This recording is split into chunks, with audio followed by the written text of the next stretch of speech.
There he goes. Ball is a strike. Safe! And now the Mets may be safe as well. At least Vince Coleman's on their side. The man who once stole 57 bases in a row against the Mets will now be wearing their colors. The former Cardinals outfielder has signed a 4-year guaranteed free agent contract with the Mets worth almost $12 million. Coleman is the kind of player the Mets have coveted for years, a true leadoff hitter with blazing speed. While his batting average and on-base percentage are slightly better than his Met predecessors, his stolen base numbers made the deal. Well, he gives us a dimension we absolutely do not have. We have been struggling for a couple of years with to get a leadoff hitter, and we needed speed, and he does encompass both of those things. It is something that we were unable to replace from our farm system. Whether we lost Darryl or not, we still needed Vince Coleman. When he became available, I was definitely interested. My kind of player, switch hitter, runs like the wind. Yeah, I hated him on the other ball club. I love him from my ball club, though. Meanwhile, the Braves landed a buck by spending some. They signed free agent first baseman Sid Bream away from Pittsburgh. 3 years, $5.5 million. Last year, they signed free agent first baseman Nick Esaski to basically the same deal. Outfielder first baseman Franklin Stubbs enjoyed his best big league season last year with the Astros, so naturally he's gone. Stubbs, who signed a 3-year deal with Milwaukee, set an Astros club record for homers by a left-hander with 23. Meanwhile, Minnesota has acquired reliever Steve Bedrosian from San Francisco in exchange for minor league pitcher Johnny Ard and a player to be named later. Bedrosian has 178 saves in 9 seasons in the majors. And the fact that Minnesota just missed signing Righetti, Twins manager Tom Kelly feels his club is extremely fortunate to land Bedrosian. It sort of jumped in our face real quick, and we were fortunate to be somewhat at the right place at the right time. I'm Jim Bergamo reporting, ESPN. Thanks a lot, Jim. There were 2 other free agent signings. Tony Bernazard, after 3 years in Japan, signed with the Tigers, and Billy Doran signed a 3-year, $7.3 million contract, re-signing with the Reds. Looks like they're not too concerned about his back surgery. And then finally, Vince Coleman, Peter, signs with the Mets. We've been waiting for it to happen. What's the impact? Well, I think what it does, Andrea, is it finally gives Bud Harrelson the chance to have his team, not Davey Johnson's 3-run homer team. I think there are 2 other signings here that are pretty significant. First is Sid Bream. Not only is it a major part of the Braves' reconstruction of their offense and also the defense, which they have to have with that young pitching, but it really hurts the Pirates who now have to go out and make either a deal for a Todd Benzinger or maybe sign a Jack Clark.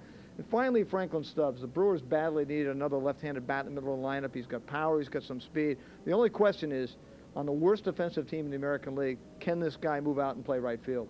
Okay, and Peter and I will be back a little bit later in SportsCenter with the rest of the news from the winter meetings. Right now, let's head back to the studio. All right, guys, thanks very much. And, of course, as big a deal as the players involved in these signings and trades is the cash. I mean, in a word, it is obscene. You got a monopoly board? Let's start rolling the dice, Bill. I'll tell you, the money they're throwing around to baseball players these days is something most Americans just simply can't relate to unless they own every property on the block during a monopoly game. It seems that you're nobody anymore unless you pull in at least $1 million a year. Think about that. Now look at how the salaries have escalated. 2 players in the majors now get $4 million or more a year. 17 players command $3 million a year to play baseball. 40 players command $2 million a year, and 131 players command at least $1 million a year. That's a total of 190 players. That's 25% of the Major League Baseball players today, $1 million or more. Now, who's handing out the cash? Well, the big spenders, mostly in the National League. The Giants have made 3 deals with free agents worth $33 million so far this year. The Dodgers have signed a couple of free agents worth $26.6. The Yankees, including the Steve Sachs contract extension, have spent over $23 million. And the Reds have signed 2 free agents to a total of $19.3 million. Over $200 million spent just at these winter meetings in the weeks preceding alone. And are they really worth the bucks? Well, let's examine the pitching. 14 pitchers have signed for a total of almost $96 million. Their combined 1 lost mark, 119 up, 124 down. If TV ever stops laying the golden goose eggs, look out in the salary department. And by now you know, especially if you're a Yankees or a Giants fan, that next season Dave Righetti will be working not only on the other coast but in the other league. And if you happen to be a Yankees fan and a Righetti fan, and you're wondering how in the world it could have happened, well, we'll let the boss explain. They shouldn't blame the front office. They shouldn't blame Stick and Bradley and these people and Niederlander. Should blame Fay Vincent. He's the reason. I had the right to be involved in those areas, and he just turned me down. You did seek permission? Absolutely. Went to him, and they just turned me down with no reason. Just say, no, we're not going to let you be involved in those areas.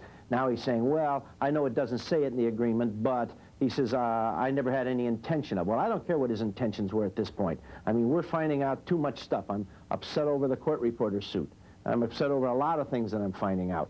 And it's in the hands of the lawyers, but Dave Righetti, go ask the fan on the street what they think of Dave Righetti and how we're going to miss him.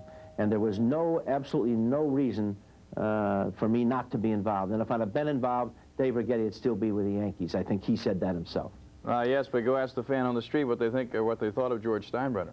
Well, that's a good point, too. Of course, earlier this year, Commissioner Fay Vincent banished George Steinbrenner from having hands-on involvement with baseball. Again, and I have to wonder what the ramifications of that interview are going to be. Yes. Still to come on SportsCenter, a visit with former heavyweight champ Mike Tyson just 3 days prior.